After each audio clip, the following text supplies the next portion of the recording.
So now that we're recording, I would like to introduce Dr. Hayes Goosey. He is probably one of our newer specialists. He is our new forage specialist. We're very lucky to have him here. We were without a forage specialist for a while, so I'm really glad he's joining us. He started in February, I think, so I'm really glad that he was willing to jump on a webinar series this quickly. So with that, Hayes, I will turn it over to you. All right, thank you very much. Yes, my name's Hayes Goosey. I'm as of February 1st, the forage specialist here with Montana State University. And you can see my contact information here on the screen, and please feel free to email or call anytime with any forage questions that you might have. I'm certainly here to help, and the more questions you ask, the more I get to learn. So with that, we'll just jump into it. Let's see here. Oh, there we go. Okay, so I'm going to start off just with a kind of a funny thought of the day. It's not my thought, but it was in the Hay and Forage Grower magazine. I read it, and that there's about 200,000 alfalfa seeds in a pound, and that's also about the same numbers of opinions there are on how to successfully establish an alfalfa or a forage crop. So opinions vary about what to do and how to do it, and they vary a lot because everybody's place is just a little bit different than their neighbors. And so some of the things that vary are the seed bed preparation, the seeding rates, their methods, seeding equipment, and the seeding depths of different forages. But two principles will always be true, and that's one, a failed or poor stand is costly, costs money and time to put into this, and you want it to happen. You want it to seedlings to sprout. And proper soil fertility and pH, seeding depth, and that seed to soil contact are very necessary for establishing that forage crop. So a little bit, most everybody here is going to understand this, but just a little bit on the economy. So agriculture in Montana's last in 16, 17, and 18, between $4 and $4.5 billion. That's compared to some of the other industries here. So definitely the leader in Montana selected industries. Where a lot of that comes from then is the hay production. So 43% of Montana is irrigated, about 57% is dry land, and then 90% roughly is fed on site. So most of the hay is being grown by the ranch, and it's being fed on the ranch. So in Montana, so just some basic stats. According to the nation, we're about 15th in total forage production. We are first in alfalfa yield in acres. About 15th in other hay production. So other hay is everything except alfalfa. And we've got about 2.1 million acres of seedings. Other hay is about 900,000 acres. So that's down about 10%. And alfalfa is up about 13%. And that's just probably some crop rotations, rotating out of other hays and into alfalfa. And those acreages stay pretty consistent. So total value of that, all hay is about $800 million. And where does most of that go? Well, the market cash receipts, animal products, most of that is being fed into animal and their animal products, about 1.6 billion. And then the meat animals obviously are the largest portion of that. And crops itself are ranked second in Montana to the grain industry itself. So a very large portion of Montana's economy as a cash crop, but also primarily as adding value to the livestock industry. So what are production needs? Every place is going to have something a little bit different. You want to know your primary goal of planting. Are you trying to increase the forage quantity, yield? Are you looking at getting more hay stored? Is the class of livestock or the operation you have, are you looking at increased quality? Trying to decrease your fibers, ADF and NDF, increase your crude proteins? Are you trying to look at seedings that will provide either earlier spring or later fall grazing for a longer grazing season? Or maybe you're looking at some erosion control and stabilizing a watershed. All of those are portions of forage production. One thing to really pay attention to is with the seedings and the production needs, is you want to make sure that those seedings that you do are going to provide the adequate forage when you need it. And they also provide that adequate soil coverage. So one thing to also pay attention to is with majority of forages is that you have to look at more than just producing high yields. You want high yields, but I also want that forage to be palatable to the animal. In other words, they easily feed, and you want that to have adequate nutritional quality for the class of livestock you're feeding that to. Some also on some seed selection. This is just a general certified seed tag I got off the internet. Most of them are going to look a little different on your seed bags that you get, but you want to make sure to use certified seed. It ensures the purity of the seed. Generally have much higher germination rates, and it's free of noxious weed seeds. And you also want to look at varieties that are adapted to your production needs in your production zone, and we'll get into that a little bit more, and we'll come back to this certified tag here in just a little bit and talk a bit more about that. So let's jump into varieties. So what are some of the factors you want to consider? Yield, obviously, is in most cases, yield is going to be number one. But you never want to select a cultivar based on one cutting or one season's yield on your place. You want to look at the longevity of that. And there are variety trials that are out there that can give you long-term yields and long-term persistence of the stand. You also want to look, as I just mentioned, the stand persistence, the lifetime yield of that field. And then look at the fall dormancies of these. And 2 to 4 are suited for Montana. So here's a link provided here. This is just to some alfalfa variety ratings for 2020. And we'll come back to a screenshot of what it looks like on the inside. But it looks at fall dormancy, winter survival, pest ratings, primarily some diseases, and insect pests for different cultivars. So let's talk a little bit about fall dormancy. So what is it, and what's the value of it to alfalfa producers? It's the ability of the alfalfa to grow tall in the fall. And so it's measured typically about 25, sometimes 30 days after a fall cutting, following a spring planting. So they plant in the spring, they grow, they cut, and then 25 days they'll measure that regrowth.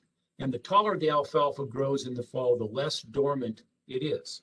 You can see in the picture here, fall dormancy 3, relatively short compared to the 5, which is even shorter compared to the fall dormancy 9.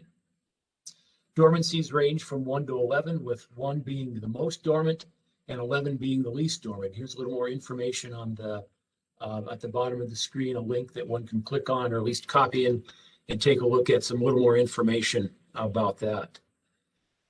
And how does that then relate to winter survival, winter hardiness? So in the past years, fall dormancy and winter hardiness were very connected. And over the past 30 years with selective breedings and then the more recent molecular work, it's been able to separate out fall dormancy from winter hardiness. And as we go through this, you'll see I've put quite a bit of text on these slides. I'm not going to necessarily hit every point.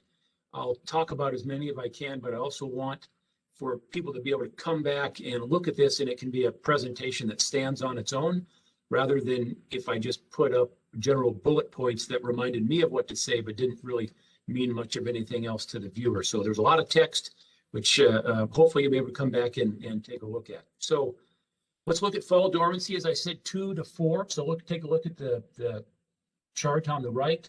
If we look at fall dormancies 2 to 4, and then we look at the winter survival, we'll see that generally there's no difference in winter survival or that winter hardiness of fall dormancies 2 to 4. And so that's one thing to pay attention to when you're selecting a cultivar, a modern cultivar. Some of the contemporary, the older cultivars, winter survival and fall dormancy is still very much connected. So you want to pay attention to that like Shaw alfalfa has a winter survival that's much more connected to winter hardiness or fall dormancy to winter hardiness. Something to pay attention to, but one thing that they do different is the fall dormancy and yield. And so if we take a look at that chart on the right, we can look at the fall dormancies of 2. This one, I dug into these low numbers here at 3.5, and apparently they had some pretty severe insect outbreaks, which on those particular pots, which reduced that yield. But generally, as we increase from 2 to 4 fall dormancy, our yields increase over a little bit. So the advantage of a less fall dormant variety then is, like I said, that higher yield. And that higher yield varieties occur for three reasons. One, they tend to start growing earlier in the spring. They tend to green up faster following a cutting, and they tend to grow taller in the fall. And most hay production in Montana is a stockpile production. You'll get one cutting on dry land, 2 cuttings on irrigated, and then you stockpile or let that regrowth occur. And then after a fall freeze, you'll come back in and you can harvest that forage on that field, not manually, but turn the livestock back in. And so it's a stockpile system. And so as we look at the yield, one on the right here, ADF. So we look at the yield as we go from here in the bottom left from about 3 up to about 5. We can see we have an increase in yield. It's not a huge part, but it's maybe half a ton to the acre in that in those that are going to be useful in Montana. But then what we also look at is it's an inverse correlation, or the quality of the forages actually decrease with an increase in fall dormancy.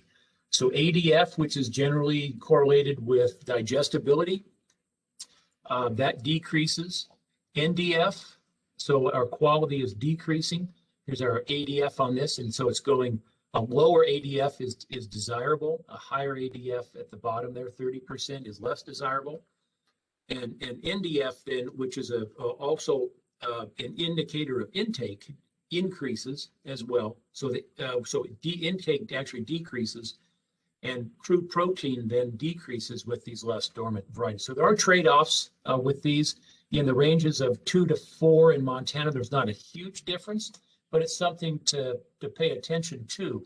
And so what are some of the considerations you want to look at?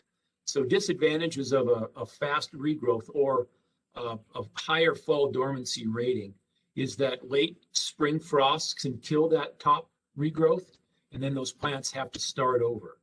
So an example of that, a fall dormancy 2 variety will green up in about 4 to 5 days at temperatures above 60, whereas a fall dormancy 5 will green up in less than 2 days with temperatures of that same above 60.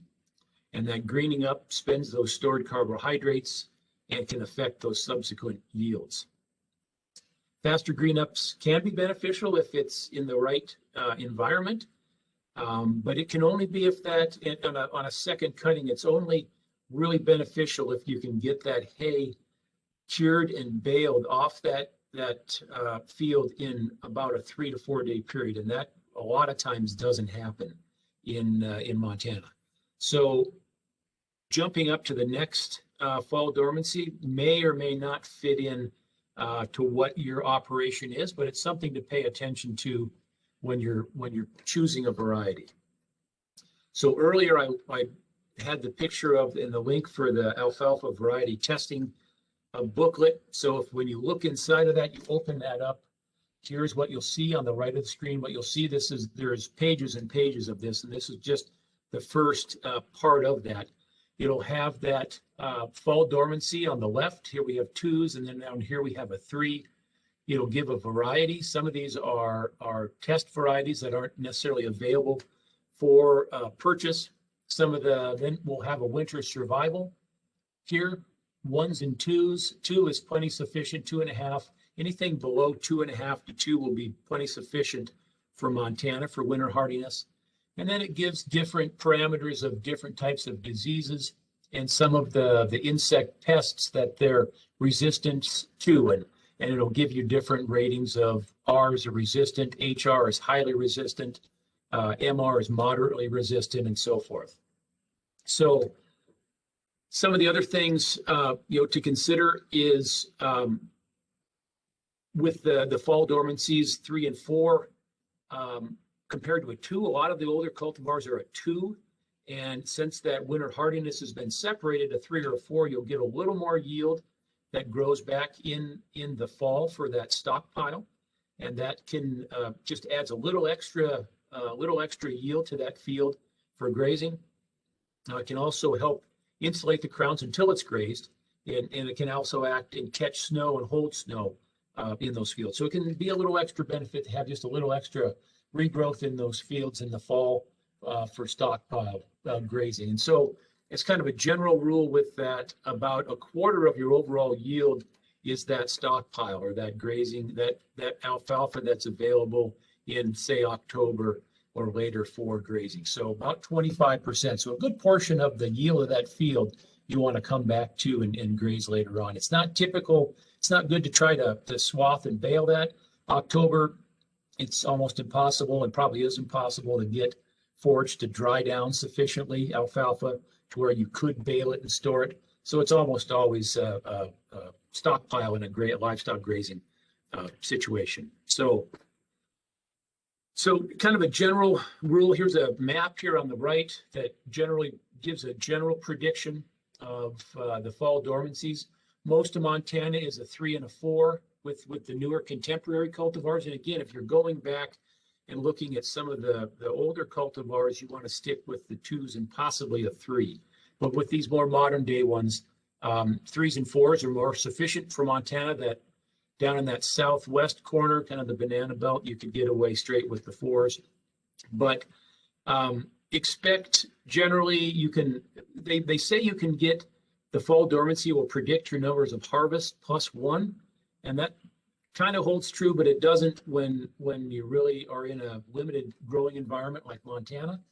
So fall dormancy 3, you'll definitely, you're going to get 3 harvests in Montana, 2 on dry land. You're going to get the crop, and then you're going to get or 2 crops on irrigated, and you're going to get that 1 stockpile. And so the difference between the 3 and the 4, you're not going to get 4 harvests typically with that in Montana. What you're going to get is possibly a little more regrowth, a little more biomass on that field for you to graze in the fall. It's nothing that's going to be dramatically different, but it's, again, pay attention to those early frosts and late fall frosts as an indicator of whether to select that 3 or 4 variety. You want to cut in obviously about 10 to 25% bloom. Typically 10% bloom is what they say about to optimize that quality. So you're getting the quantity, the yield, and the quality. There's a trade-off in there where you start to lose quality, but yield goes up, or you harvest too early and the quality is there, but the yield isn't. So about a 1 to 10 bloom is typically when you want to harvest on that. One general rule of thumb that regardless of that alfalfa variety, you're generally after about 16 quality harvests in its life before it's really going to start to decline, and it declines fairly quickly. And so that's something that you can pay attention to. And typically the harvest would be the cutting harvest after that fall harvest, or the October, after it's froze, it's gone dormant and it's grazed on the field. That typically doesn't classify as a harvest. So you're looking at about, on a good stand, if it's done well, you can get about 16 harvests off of that field before you'll start to see that. So you do also, as I mentioned, you want to pay attention to the winter hardiness, and that scale runs 1 to 5. Always select something with 2.5 or lower. Most of the 3s and 4s fall dormancies are going to be 2 or lower, and those are plenty sufficient for Montana in its environment. So we'll stop there for just a brief second. If there are any questions at this point, feel free to ask if you haven't, and if there are, please let me know and I can answer. So we have nothing in the chat box right now, but if we'll give you guys a couple seconds, if you want to pop a question in there.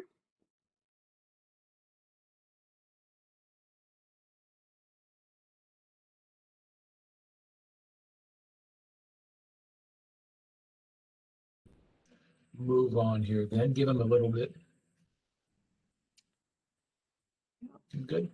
Well, we'll go ahead and continue on, and if anything comes up, we can certainly address it here in just a little bit. So that's generally what you want to follow on selecting varieties for production. Kind of a site selection that you want to look at. Well-drained soils, not too wet. Alfalfa doesn't tolerate waterlogged soils real well, and that's one of the reasons it doesn't tolerate the heavy clay soils real well. You want a soil depth. Ideal is greater than 6 feet. That's obviously not going to happen in a lot of places in Montana, but it's also good as 3 to 6 feet. And it's also a lot of the reason you see the best alfalfa production in river bottoms or creek bottoms is because of that soil depth. Marginal obviously is going to be less than 3 feet. You want a field that's nearly level. And again, that's one of the reasons that the river bottoms work and creek bottoms work as good as they do, or the flat ground. And a lot of times people will level those fields, and that'll prevent pooling with irrigation. It'll prevent pooling in the fields. And when you get pooled water, it will cause tills in those particular spots in the field in the alfalfa from being waterlogged. So a good level field is always good. Good is slightly sloping up to about 12%, and then marginal is a greater slope greater than 12%. pH is a very important part of it. Alfalfa tolerates or grows best in about 6.5 to 7, that pH range, and that's something you can determine with a soil test. And even prior to seeding, it's good to understand what the soil nutrients are like. Alfalfa is a nitrogen fixer, so you're not so dependent on the nitrogen, but you'll definitely want to pay attention to the phosphorus and potassium. And Clayton Jones here a while ago presented forage fertilization, and so I won't jump into that real deep. There is information out there. If that's something you want some information on, we can certainly get that to you. But one of the concerns below that 6.5 pH range is the nitrogen fixation doesn't occur, and so you'll lose out on that as well. So kind of 3 general rules establishing any cultivar, not 3 general rules, but any general alfalfa, whether it's a conventional, there's the Roundup Readies, and now there's the new Harv Extras, which are characterized by just a general lower lignin content. Is one, you need a weed-free stand. You need that field leveled as level as possible. A general rule of thumb is you want fairly packed soil. So after you have worked and seeded, you want that a footprint should sink no further than 1/4 or 1/2 inch deep into the soil. You want to sow the alfalfa and the grass seeds fairly shallow. They're small seeds. They don't have a lot of energy reserves, so they can't push up through deep soil. So about 1/4 to 1/2 inch is about as deep as you want to go with that. And when you're seeding at that shallow of a depth, you'll see about 3 to 4 seeds per square foot on the surface. So not every seed ends up, and that's pretty normal to see that. There's a video here on the right that folks can click on that just gives it's a time-lapse photography of different seeding depths and how alfalfa grows at those depths. And the last thing, obviously, you need to control weeds in that field for up to 60 days. So seedbed prep, what's the most common that's there? Here's some work that was done. And so what they did, if we take a look at the chart on the left here, we can just pay attention. The trend is generally the same, so just pay attention to the lighter bars, which are the spring seedings. They had the standard, which was they used a corrugated roller for compaction. Everything was they seeded 1/4 to 1/2 inch, and then they used just a standard grain drill with that. And it doesn't say if they had. I don't believe they used a small seed box, but they may have. But they did have depth bands on there, and so pay attention to that. Depth bands help to regulate to keep that seed from being sown too deep, which is one of the issues with a grain drill, but there's pretty easy ways around that, and the depth bands are one of them. So anyway, that was the standard that they used, and then they compared 3 other treatments against those to look at. If we look here, the percent of the standard treatment or the stand, and that'd be the number of plants or number of tillers in a square foot or in a certain given area. So we look at no compaction, we can see that it was only maybe about 75% of that standard treatment, which was obviously 100%, and seeded with a grain drill. The next one with the drill, they used just standard press wheels, and that was higher. So those press wheels really do a good job of compacting that soil. You need really tight seed to soil contact, and that allows that moisture to get into that seed because they're such a small seed. Alfalfa is such a small seed. That was slightly better than the standard. And then they used for compaction a corrugated roller in this one, and they also used a corrugated seeder in that particular one, seeded at the same depth, and they were looking at a little above 80% of that standard. And when we looked at the biomass, or the tops and the roots, this was on November 1st after that spring seeding. And if we looked at the standard here, again on the right is the 100%, those press wheels, then the biomass itself was so much better, and that was just because of such a better sprout, seedling sprout, based on that good compaction, that good seeding. So generally, what does that look like here? This is on the left here would just be a standard drill, and then they're pulling a corrugated roller behind that, and that's just the idea, is to make sure that that soil is compacted over those seeds and to help get that, establish that seed depth around 1/4 to 1/2 inch. Here's just a seed drill on the right. This one, I believe the front one is probably the front one up here is that small seed box on it, and you can use those for that. And then these are just your standard press wheels, and what they do is follow in that seed row, or the drill row, and compact that soil nicely over that over that seed row. And so just some ideas, just most of you, I'm sure, are probably familiar with that, but if you're not, that's just generally the ideas of what they do. There is also the option of no-till seeding, and it can be done. There's advantages to it, especially if you're going to grow dry land forage, just simply because anytime you break that ground, if you hit it with a toolbar, you lose a substantial amount of that soil moisture. And then you're much more dependent on a timely rain to get a good sprout. Whereas if you can seed directly into standing stubble, that actually provides a pretty nice microenvironment for that seed to germinate. And it doesn't, you don't lose nearly the soil moisture with that seeding. It can be done under a wider range of conditions. Generally, the costs are less, your fuel, because it's one time over the field rather than prepping a seed bed. You know, we get hit with a toolbar and then come back over and seed. And so generally, the time and the power requirements are lower. You do need to obviously do the weed control with there. You can use non-selective herbicides. This is where the Roundup Ready cultivars may fit better in that production. But keep in mind that even though Roundup doesn't have, glyphosate doesn't have soil activity, you want to still wait for about 21 days after that seeding, or after spraying, to seed, simply because you can get toxicity from dying plants that touch seedling alfalfas. Some of that glyphosate can be transferred to that. So if you're seeding a non-Roundup Ready cultivar and you've sprayed, be careful about when you come back in to seed that. One of the things is kind of generally be sure to introduce the inoculant with any legume. And so most of your alfalfa seed will come pre-inoculated, but if it doesn't, then you make sure to that's a good question to ask when you're buying alfalfa seed. So anyway, you typically introduce that with the seed at the time of seeding.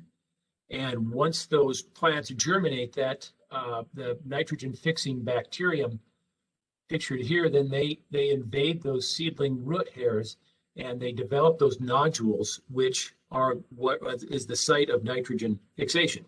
And that's good, because then that nitrogen ends up in the soils.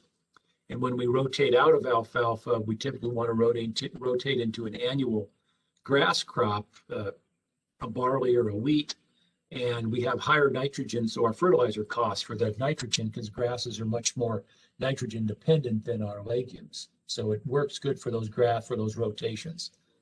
Again, just check on that. Make sure that the seed is inoculated. Up here in the center is just a picture or a list of the different species. So it's all Rhizobium species, and then the different legume listed here are all of the legumes that they're inoculated. You want to make sure to have that particular species if you're inoculating yourself. If it comes pre-inoculated, hopefully they would inoculate it. I'm sure they do with the correct species of Rhizobium. But if you're doing it yourself, here's a general list of the species and which they are best to, which legume they are associated with. You can also, if you do buy uninoculated seed, you can make your own, and it's make your own sticker, and it's pretty easy to do. It's, I mean, depending on the cost difference, it doesn't take too much time, especially if you're not seeding a real big area of alfalfa or legume. You can do it fairly easily yourself.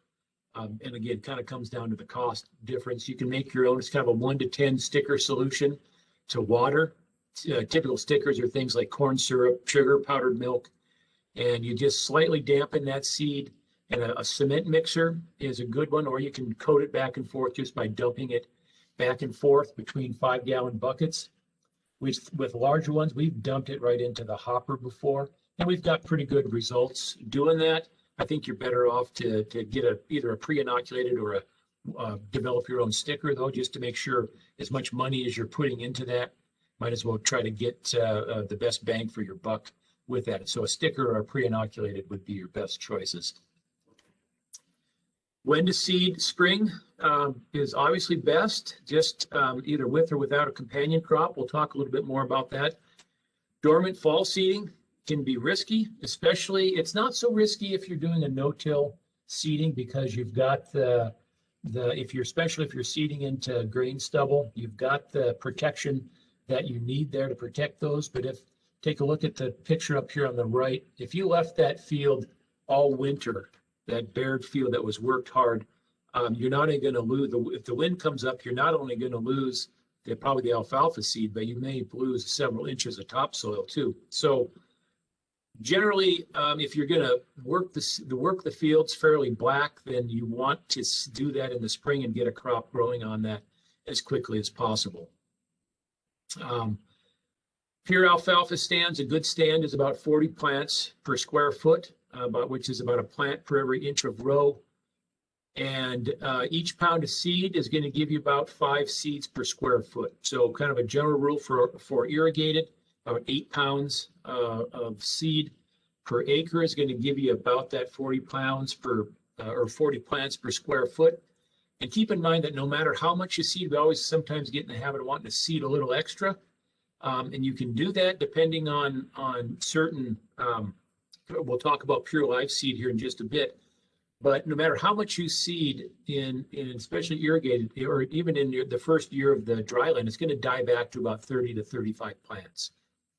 And so be careful about overseeding too much, simply because you're just going to lose those seedlings that come up. Something to think about. Autotoxicity, we recommend that you rotate. If you've grown an alfalfa field or you're rotating out of that, don't seed directly, or don't seed alfalfa directly back into that field.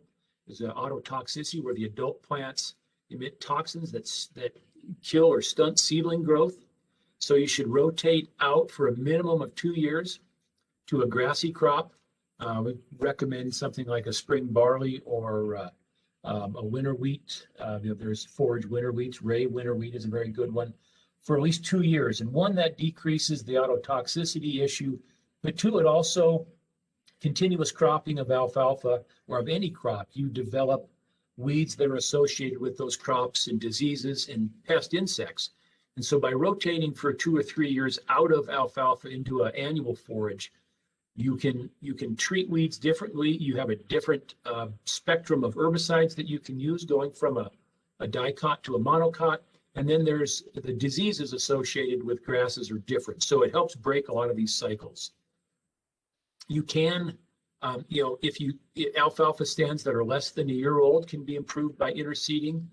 If you seeded in one spring and you did out a poor stand, you could come back that next spring and interseed into that, and you should be fine with that. But direct seeding into older thin stands is really seldom going to work. And so take a look at the chart here on the right. You can see this was with the University of Wisconsin, and they looked at the yield, the percent of the check, compared with coming back and seeding. So if you look at 0 weeks, 2 weeks, 4 weeks, and then compared after 1 year in corn, which is a grass, then we're up to that 100%. So definitely A year I think is fine with the autotoxicity, but it's good for 2 to 3 years if you want to break those disease and weed cycles associated with the alfalfa. So when to renovate on those fields, and that's the $1,000,000 question. Stand longevity is a major ranch goal. So there's things you can do, and we'll talk about that a bit, to help improve the longevity of the field. But it's not so much, it is on irrigated, but it's especially relevant on dry land production. And the fall harvest management strategy is really that largest determinant of stand longevity. And so look at those fall dormancy ratings and how much regrowth you're going to get, but also look at the possibility of an early fall frost and what that's going to do to the plant root reserves. And that's why we don't recommend anything above a 5 and even 3s to 4s, because if the alfalfa is growing in the fall and it's a fall dormancy, a higher fall dormancy, meaning it's going to grow more into the fall, then it's not spending time building root reserves. And if you get an early frost on that before it's had time to build those root reserves, you're going to get a lot of winter kill because it doesn't have the energy to survive over the winter. So that's where these fall dormancy ratings really come into play. And also the avoid harvesting or even grazing those fields from early August. August 1st is kind of the recommendation, but really that first week in August, at least through that first freeze, which I put in mid-October. But you definitely want to wait until you've got that first killing frost. One, because of bloat issues with alfalfa. It's one of the legumes that causes substantial bloat in livestock if it's grazed green. So you want to wait for that killing frost and then wait for about a week or so after that before you turn the animals in. One, that decreases the chances of bloat, but you also want that 30 to 45-day rest period before that frost for that alfalfa to really build up those root reserves. And that's why, again, back to that fall dormancy of a 3 to 4, those are the ones that are going to produce enough biomass for you that you're going to be happy with the fall grazing, but yet they're spending time building those root reserves so your winter kill is minimized. And that's the main issue with longevity of stands. In fact, I'd recommend, if you're really concerned about longevity of a stand, I wouldn't graze those newly planted fields for the first 3 to 4 years. There are grazing tolerant cultivars which have a recessed crown, and they do work with that. But anytime you're grazing that, you have the possibilities of the trampling, you're breaking those alfalfa plant crowns. That's how pathogens enter into there, and you're going to decrease. So try to reserve, if you have the option, if you have the possibility, try to reserve livestock grazing on older fields, 3 to 4 years old and older, or 4 years and older, and try to give that alfalfa, those fields that are younger in those first 3 to 4 years, the best chance to really produce that best yield before you've grazed on those. Irrigated is a little easier, about 60 stems per square foot. So the picture on the right, that's just a foot by foot square. Just make it out of PVC pipe, or you can just draw a line in the soil too. But then count the number of tillers that are in there, and number of stems that are in there per square foot. And irrigated 60 plus stems, you're going to be fine. Below 60. 55 to 60, you want to start thinking about renovating. There's no real good estimate on dry land. And again, that's kind of based on the soil and the precip, but it's also based on the economics of it. So you want to develop a ranch specific threshold with that, and an annual alfalfa / annual forage rotation plan. And when you want to come out of alfalfa and the annual forages you're going to rotate into, the number of years, again, being recommended 2 to 3 with that before you come back into alfalfa. So another $1 million question to companion crop or not. And again, this is kind of a ranch specific. The answer is more ranch specific. In general, alfalfa yields best without a cover crop. In other words, without having that competition of the cover crop in the field, typically an annual grass like a barley, spring barley, is seeded in the spring with alfalfa. And the idea being then that you can either one, you can, there's erosion or weed control that can be associated with it. So that's good. You may want some income or some hay off of that field. Maybe you're dependent on that acreage to get some stored hay for the winter. So that may be a reason to companion crop with that. But just keep in mind that generally the alfalfa seedlings establish and get the best root reserves and root zone built up, and you have the highest number of plants per unit area without a companion crop. So again, that comes down to what it is you want and the specifics and what you may need off that field while that alfalfa is developing. You want to be careful about companion cropping in areas of limited moisture. So dry land, it's a lot more riskier than it would be in an irrigated field. I like peas as a companion crop. One, they mature early than a lot of your spring grains or your spring grasses like barleys. And they tend to compete less with that alfalfa.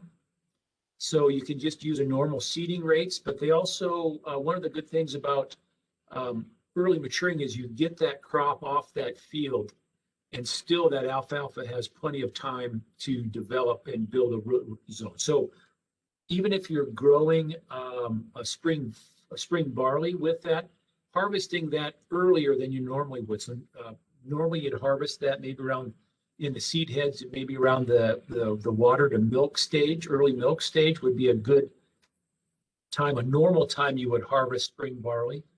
You want to harvest that earlier than that, maybe in the boot stage. And that's going to get that crop off of that field and give that alfalfa a good chance to establish, get that root reserves built up, or root zone built up. Another option to think about, and again, it's going to kind of depend on your production, but I really like alfalfa grass mixtures. And pure stands, typically pure stands of alfalfa typically have the highest crude protein and the highest tonnage. And so it depends on the class of livestock that you're raising. And so, but one way to do that is alfalfa starts to thin a little bit. This grass will fill in the gaps that are in those alfalfa fields. One that'll increase your yields a little bit, but it also reduces weed invasions. A lot of times the older alfalfa stands that don't have a forage grass, something like depending on what your precip zone is, you can pick a different one, but one that doesn't have that, then you'll see starts to fill up with dandelion and things like that. Dandelion's a real common problem with alfalfa, and the more of those gaps in the alfalfa stand you can fill up with a desirable grass, perennial grass, the better chance that field has at minimizing dandelion invasion. So it's also good if you're going to graze it when it's green. If you have 2/3 or more grass, that bloat potential is reduced. Grasses tend to cure more quickly. If you hit them with a conditioner on the swather, they tend to cure a little more quickly. So your turnaround from swathing to baling typically is shortened. Get that hay out of that field a little quicker. If it does get rained on, grasses tend to have less damage from molds and mildew associated with rain than alfalfa does. And a lot of times they provide a more balanced protein to energy ratio. And again, it depends on your class of livestock and what it is. If you're looking for, most places in Montana are trying to get 1 to 4 months of winter forage. And if you're a cow-calf operation over the winter, typically a alfalfa grass blend is going to give you the protein to energy ratio that you need for those winter months. So with that, we'll stop there again and see if there's any questions yet. Nothing in the chat yet. And we'll have an opportunity here at the end too. So we're just about finished up. So maybe I'll just jump on, and if any other questions come up, we'll finish that up. So So we talked about alfalfa almost this whole time. Let's get into annual forages and their use. So here's a picture of a spring pea. The cultivar is Arvica on the right. Growing annual forages in Montana should be based on that precipitation, your growing season, then the intended use of that crop, what you plan to do with that. So cool season annuals are barleys, wheat. Typically winter wheat is what's grown as a forage. So Montana State's got a couple. Willow Creek, most people have probably heard of that one. There's a new one out. It's called Ray winter wheat. Quite good. It's a little shorter. The leaf to stem ratio is a lot higher. It's a shorter plant, but it's got a lot more tillers and a lot more leaves. So it's a little better of a forage crop to be cut and swathed.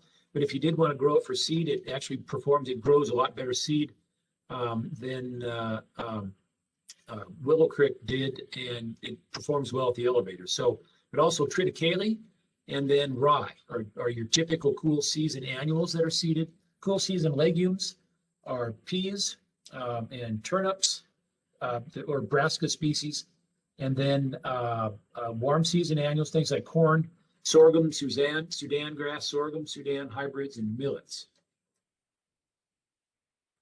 So typically, like I said, small grains are your wheats and your barleys.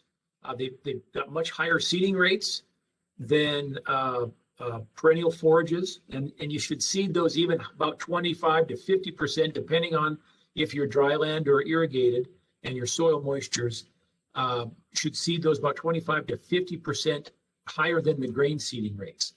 So if you're seeding about, the test weight of barley's, 48 pounds to the 48 pounds in a bushel, and so you should increase that by a minimum of 25% if you're going to grow that as a forage, a harvested forage for baling. Their seeding depths are deeper just because they're a larger seed, 1 to 1.5 inches. Choose an awnless or a bearded variety, or a hooded variety, not a bearded, awnless or a hooded variety in the barleys. And what those are, so you get the awns can cause eye irritation when it's being fed. The awns are the long needle-like projections off of the seed heads. And so the forage varieties have those selected out of them, bred out of them, and it can cause jaw problems and cause eye problems. So just make sure that you're picking a annual forage, if it's a wheat or a barley, that's specified as a forage. The brassicas, which are things like turnips and radishes, have lower seeding rates, 8 to 10 pounds of pure live seed an acre. Warm season annuals, again, you want to look at the different seeding rates and be sure you want to inoculate things like the forage pea. So they're a legume. You want to make sure to inoculate that. And I think I had turnips listed under the legumes earlier, which they're not. But you want to make sure things like forage pea, you want to make sure to inoculate. That's why you get that nitrogen fixation in the soil. So annual forages, again, they help to manage that autotoxicity in alfalfa. So it's good to rotate those out. Rotate an alfalfa stand out. Spring barleys fit very well into alfalfa production.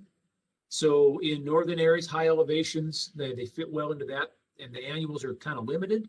So the barleys and the winter wheats fit well into there. Lower elevation basins in southern Montana, you can look, if you can grow corn, your best options may be a warm season crop, a Sudan grass or a dryland corn, sorghum, something along those lines may fit best into that operation. Some of those will fit into like the lower Yellowstone Valley, the Billings area has capabilities of growing that, the warm seasons. So make sure, back to this again, make sure that you're seeding with a pure live seed rate. So what you want to do, so that the tags that are sewn on those bags that you get are going to have a pure live seed percentage and a germination percentage. And so just briefly, what you want to do is lots of information on this on the web. You can look that up. There's YouTube videos you can look at to get this done. I'm just going to hit it briefly. But what it is that not every seed in the bag is going to germinate.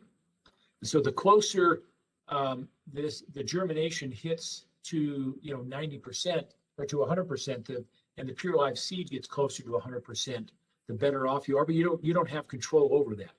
So one thing to do is just to calculate the pure live seed index. So in this box here on the bottom left, you take that percent germination and the percent purity, which I just pointed out on the certified seed tag, multiply those two together, and then divide by 10,000, and that gives you a pure live index. And so if we do that here with this example, we end up with a number 0.8955.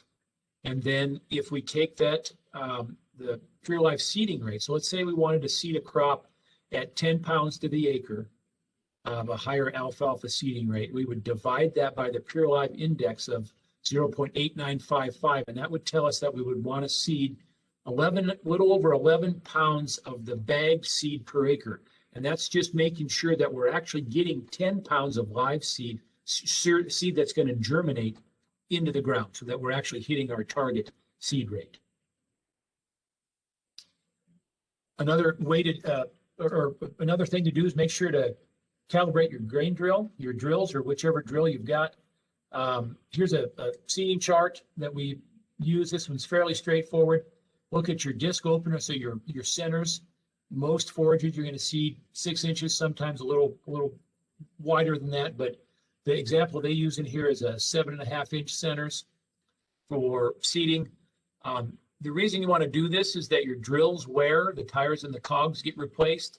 And so there's a drive wheel. You probably all know that, but there's a drive wheel associated with the seeder.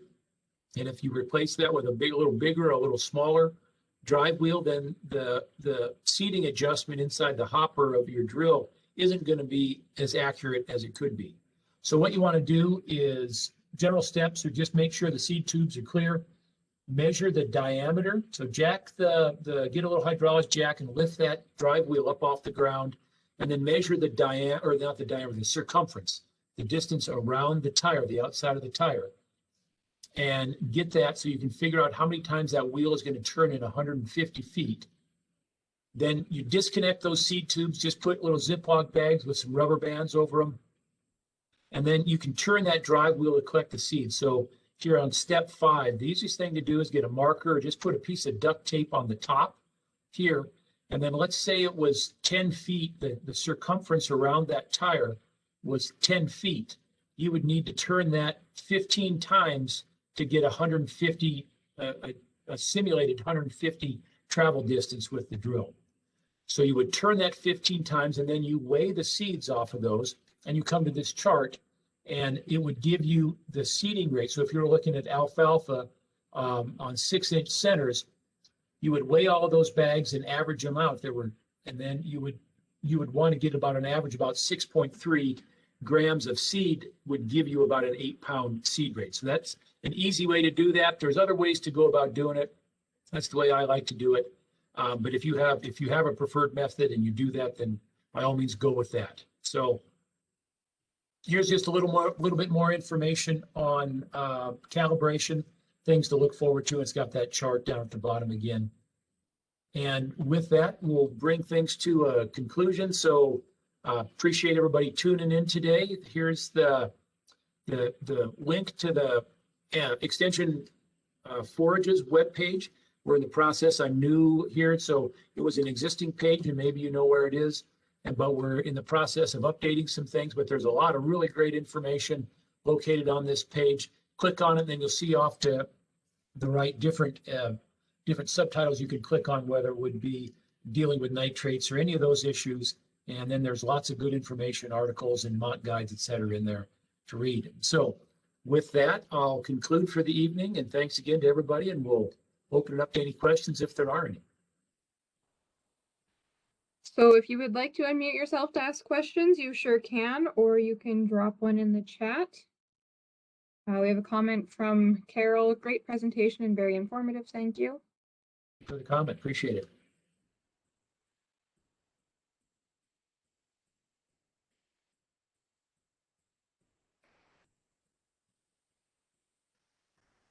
Yes, thanks for the presentation. It was very, very good. I learned a lot.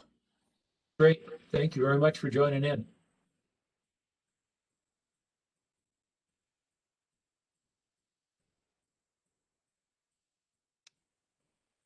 Okay, well, we've left a bit of an awkward silence, so Okay. Well, yeah, well, thank you very much. We'll do this again next Thursday, and the topic is the crop the crop management and some pest management. So feel free to tune in for that. That'd be great. yes, and next week we'll have a pesticide point available, so make sure to have your license with you. All right. But Well, thank you. thank you all for joining.